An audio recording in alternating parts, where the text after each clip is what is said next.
नमस्कार, आप देख रहे हैं इंडिया न्यूज हरियाणा में। आपके साथ तरन्नुम जहान शेख। बुलेटिन की शुरुआत करेंगे फटाफट अंदाज में।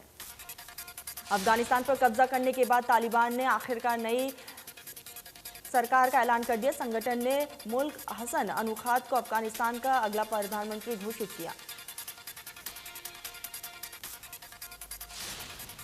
अफगानिस्तान की केयरटेकर सरकार में अमेरिका के मोस्ट वांटेड आतंकवादी सिराजुद्दीन हक्कानी को गृह मंत्री बनाया गया।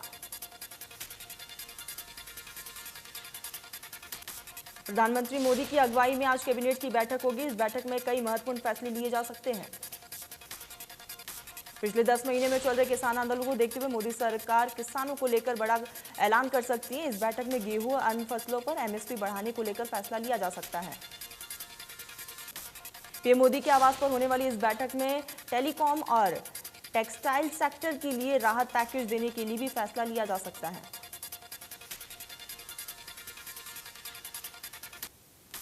करनाल में मिनी सचिवालय पर किसानों के प्रदर्शन के मद्देनजर इंटरनेट और मैसेज सेवाएं बंद कर दी गई है। इस रोक को 24 घंटे के लिए बढ़ा दिया गया है और ये आज रात 12 बजे तक जारी रहेगी। किसान मिनी सचिवालय पहुंचने के बाद वही गेट पर बैठ गए। करनाल में मिनी सचिवालय के बाहर विरोध प्रदर्शन कर रहे किसानों के लिए लंगर लगाया गया।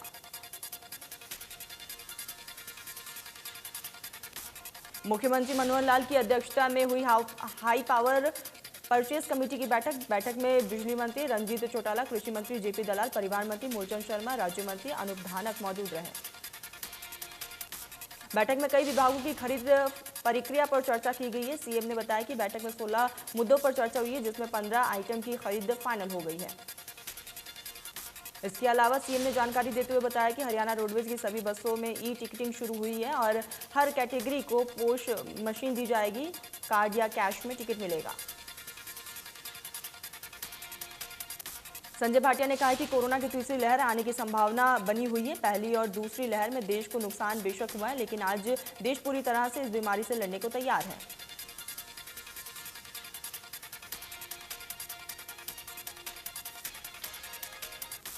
संजय भाटिया ने कहा कि प्रदेश में निकाय चुनाव आने वाले हैं और सरकार ने भ्रष्टाचार को खत्म करने के लिए सीधे चेयरमैन के चुनाव करवाने का फैसला लिया। पहले भ्रष्टाचार होता था, लेकिन अब ऐसा नहीं होगा।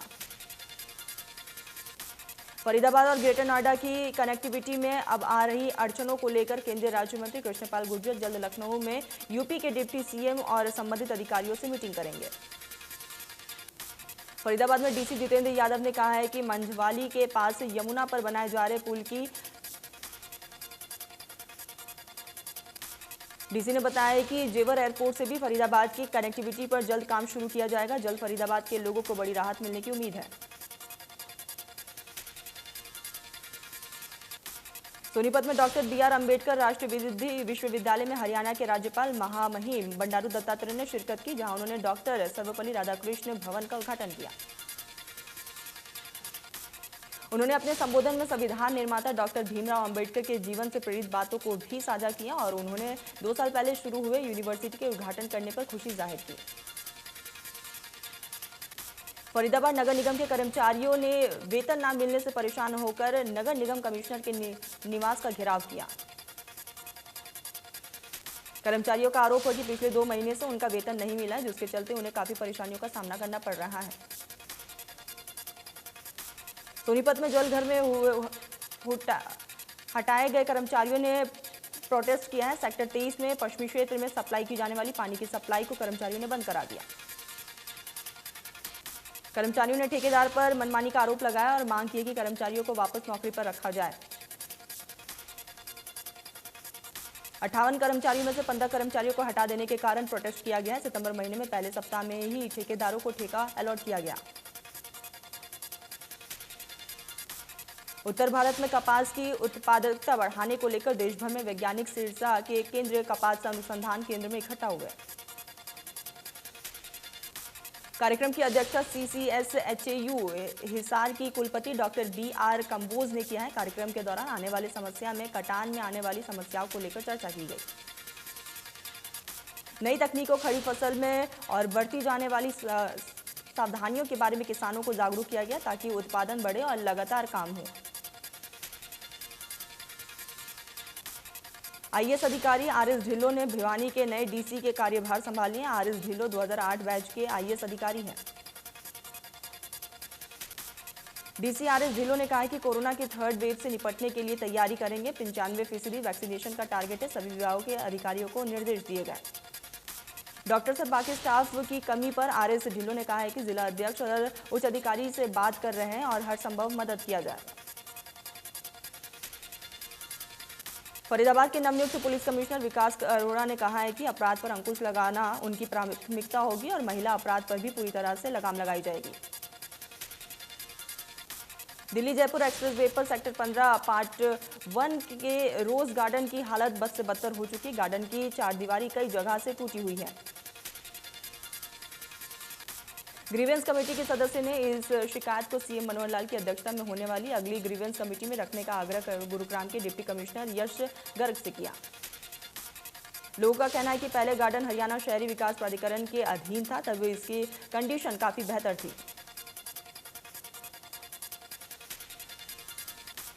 फरीदाबाद के गांव भिड़ाना में सीएम फ्लाइंग ने छापामार किया और घर से शराब निकालने की चलती भट्टी सहित एक आरोपी को गिरफ्तार किया।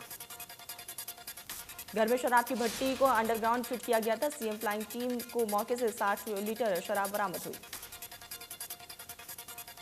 मंदरगढ़ के पुलिस अधीक्षक के गठित स्पेशल स्टाफ ने चोर गिरोह का भांडाफोड़ किया है। ये गिरोह गांव में आंगनबाड़ी केंद्रों को अपना निशाना बनाते थे। स्पेशल स्टाफ टीम ने मामले की जांच शुरू कर गिरोह के 2 लोगों को गिरफ्तार किया, जिन्होंने अटीली, कन्नी, महेंद्रगढ़ और नागल चौधरी में कई वारदातों को अंजाम दिया।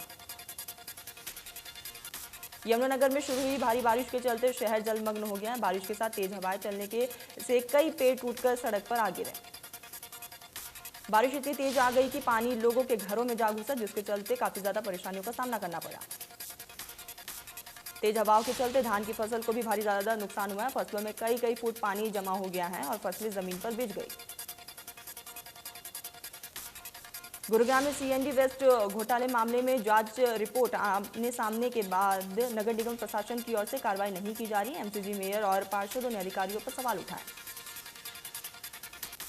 जुलाई महीने में नगर निगम सदन की बैठक में पार्षदों ने गुरुग्राम में कंपनी पर सीएनडी वेस्ट घोटाले का आरोप लगाया था। नगर निगम ने मामले की जांच के आदेश दिए थे। 11 सितंबर को चरखी दादरी में लोक अदालत का आयोजन किया जा रहा है। सीजीएम शिखा ने जानकारी देते हुए बताया कि लोक अदालत के 3 कमेटियों का गठन किया गया। लोक अदालत में चेक से जुड़े मोटर वाहन दुर्घटना मामले, बिजली चोरी और घरेलू मामले से सुलझाए जाएंगे। लोक अदालत कोरोना नियमों का पालन भी करेगा। पानीपत में आवारा कुत्तों का आतंक जारी है। आवारा कुत्तों ने बिशान स्वरूप कॉलोनी में हरियाणा पुलिस के जवान और ट्रैफिक पुलिस के एसआई को अपना शिकार बनाया और उन पर हमला किया। पीड़ित ने कहा है कि उसका पड़ोसी आवारा कुत्तों को पालता है और उन्हें कई तरह के संवेदनशील पदार्थ खिलाता है, जिसकी वजह से आवारा कुत्ता लोगों पर हमला करते हैं। अंबाला के नजदीक नेशनल हाईवे पर स्वर्ण जयंती द्वारा एक प्राइवेट बस अनियंत्रित होकर डिवाइडर से जाकर टकरा गई। हादसे में 6 सवारी घायल हो गए। यात्रियों ने बताया कि बस पिपली से अंबाला शहर की तरफ आ रही थी। बस का कोई भी पार्ट टूटने का या टायर फटने की अनियंत्रित हो गई, जिससे वो डिवाइडर से जाकर टकरा गई। बल्लभगढ़ के सेक्टर 2 में मीठे पानी की लाइन में रिसाव होने के चलते पिछले 4 महीने से स्थानीय लोगों को परेशानियों का सामना करना पड़ रहा है। पिछले लगभग 4 महीने से मीठे पानी की लाइन में रिसाव हो रहा है और लोगों को मीठा पानी नहीं मिल पा रहा है। नगर निगम अधिकारियों ने जब समाधान नहीं किया तो लोगों ने ज्वाइंट कमिश्नर को शिकायत दी। करनाल में किसान की महापंचायत को देखते हुए रोडवेज विभाग ने एहतियात के तौर पर गोहाना से पानीपत करनाल होकर चंडीगढ़ अंबाला जाने वाली रोडवेज बसों को पानीपत ही भेजने के आदेश दिए।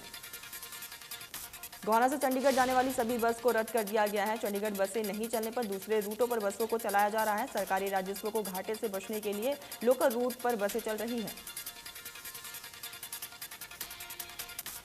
देश में कोरोना का खतरा लगातार बढ़ता जा रहा है। 24 घंटे में 38,000 से भी ज्यादा नए कोरोना के केस मिले। 300 से भी ज्यादा मरीज ठीक हुए। 39,000 से भी ज्यादा मरीज रिकवर हुए।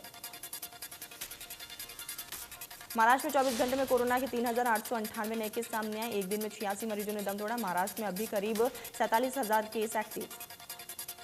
केरल में पिछले 24 घंटे में कोरोना के 25 से ज्यादा नए मामले सामने आए। एक दिन में 189 मरीजों की मौत हुई है। केरल में अभी 2 लाख से ज्यादा एक्टिव केस। दिल्ली में 24 घंटे में कोरोना के 50 नए मामले सामने आए। एक दिन में 30 मरीज रिकवर हुए। दिल्ली में अभी 300 से ज्यादा एक्टिव केस। प्रदेश में कम हो रहा कोरोना। पिछले 24 घंटे में कोरोना के 1 नए केस सामने आए। एक दिन में 1 मरीज की मौत हुई है। प्रदेश में एक्टिव केस 622।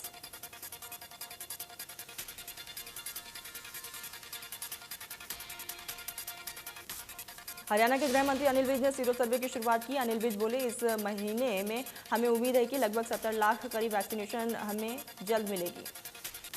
उन्होंने कहा कि हरियाणा में पहले सीरो सर्वे में करीब 8% एंटीबॉडी मिली थी, जबकि दूसरे सीरो सर्वे में 14.3 एंटीबॉडी मिली थी। जितनी प्रतिशत लोगों में एंटीबॉडी बन चुकी है, उससे स्थिति क्लियर होगी। गृह मंत्री अनिल विज ने कहा है कि ये पहला सीरो सर्वे, इस बार सीरो सर्वे में 6 साल से ज़्यादा उम्र के बच्चों को भी शामिल किया जाएगा, जिसमें कोविड वैक्सीन लगाने के बाद और कोविड होने के बाद कितनी एंटीबॉडी बनी है, इसका पता चल जाएगा। अनिल विज बोले, सीरो सर्वे के लिए प्रदेश में लगभग 2200 स्वास्थ्यकर्मी लगाए जाएंगे, जो 15 दिन में रिपोर्ट देंगे। विज ने कहा कि हरियाणा में अब तक 1,73,00,000 लोगों को वैक्सीन लगाई जा चुकी है। वैक्सीन एक सुरक्षा कवच है, यदि कोरोना की तीसरी लहर आती है तो इससे बच सकेंगे। प्रदेश में 25 लाख वैक्सीन लगाने वाला गुरुग्राम पहला जिला बना है। गुरुग्राम में 25 लाख से ज्यादा पहली और दूसरी डोज लगाई जा चुकी है। नोडल ऑफिसर ने बताया कि 30 सितंबर तक अभी लोगों को पहली डोज देने का लक्ष्य है। कोरोना की तीसरी लहर में सुरक्षा के लिए कोरोना वैक्सीन जरूरी है। नोडल ऑफिसर ने बताया कि गुरुग्राम में औद्योगिक इलाके में ज्यादा से ज्यादा वैक्सीन का लक्ष्य रखा गया। गुरुग्राम में बड़ी संख्या में प्रवासी मजदूर काम करते हैं, जिनके लिए इंडस्ट्रियल इलाके में ज्यादा से ज्यादा कैंप लगाए जाएंगे। मेवात में लगभग 15 लाख से अधिक आबादी है और जिसमें से लगभग 18 साल से ऊपर के 10 लाख लोग कोरोना की डोज लगाई जानी है। मेवात में पिछले कुछ महीनों में वैक्सीन की रफ्तार में दोगुनी बढ़ोतरी देखी गई। पानीपत के बस स्टैंड के पास मोबाइल मार्केट में बिजली का करंट लगने से एक घोड़ी की मौत हो गई। घटना उस समय घटी जब राजेश कुमार घोड़ा गाड़ी को धागा लेकर जा रहा था। पलवल में नागरिक अस्पताल में ऑक्सीजन प्लांट शुरू हो गया। Civil surgeon doctor Brahmdeep Singh ने कहा कि कोविड-19 वैश्विक महामारी को संभावित तीसरी लहर के दौरान ऑक्सीजन की कमी नहीं होगी। डॉक्टर ब्रह्मदीप सिंह ने बताया कि ऑक्सीजन प्लांट में लगभग 500 मीटर प्रति मिनट ऑक्सीजन बन रहा है। अस्पताल में लगभग 100 बेड है। फरीदाबाद में अंतर्राष्ट्रीय सूरजकुंड हस्तशिल्प मेले को फरवरी में आयोजित करने के लिए राज्य सरकार ने मंजूरी दे दी है। इस बार मेले का आयोजन 4 फरवरी से 20 फरवरी तक होगा। सूरजकुंड मेले से देश में मिनी भारत की झलक देखने को मिलती है। वहीं इस बार सूरजकुंड मेले का पार्टनर देश ब्रिटेन होगा। मेला अथॉरिटी के मुताबिक इस बार सूरजकुंड मेला ना लगने से करीब 250 से 300 करोड़ के नुकसान का अनुमान है। सोनीपत रेलवे स्टेशन पर आरपीएफ पुलिस ने एक सराहनीय काम किया है। बताया जा रहा है कि सुसाइड करने पहुंची महिला को आरपीएफ सूझबूझ के साथ बचाने में कामयाब हुए। आरपीएफ ने सुसाइड करने वाली के पास से एक सुसाइड नोट भी बरामद किया, जिसमें बताया गया है कि महिला ससुराल पक्ष से तंग आकर सुसाइड करने रेलवे स्टेशन पहुंची थी। चरखीदारी में जल निकासी को लेकर शिव कॉलोनी वासियों ने रोहतक सड़क को जाम कर दिया। कॉलोनी वासियों का कहना है कि हमारे घर का जीना मुहाल हो चुका है। हमारे घर में 2 से 3 फीट तक पानी भर जाता है। प्रशासन से इस बारे में बार बार अपील की जा चुकी है, लेकिन अभी तक कोई भी समाधान नहीं हुआ। और हरियाणा के यमुनानगर के सेक्टर 17 में एक 10 फीट गहरे नाले में एक गाय गिर गई। सूचना मिलने के बाद नगर निगम और फायर ब्रिगेड की टीम मौके पर पहुंची और गाय को सुरक्षित बाहर निकाला गया। नगर निगम अधिकारियों का कहना है कि लोग अपने पशुओं को सड़कों पर छोड़ देते हैं। उन्होंने कहा है कि इस मामले में गाय के मालिक का पता चलता है तो उस पर कार्रवाई होगी। हरियाणा सेवा अधिकारी आयोग के मुख्य आयुक्त टीसी गुप्ता ने अंबाला के एसडी कॉलेज में जिला प्रशासन की बैठक में बतौर मुख्य अतिथि के तौर पर शिरकत की। मीटिंग का मुख्य उद्देश्य सरकार की तरफ से चलाई जा रही योजनाओं को लोगों तक पहुंचाना और इसके बारे में बताना।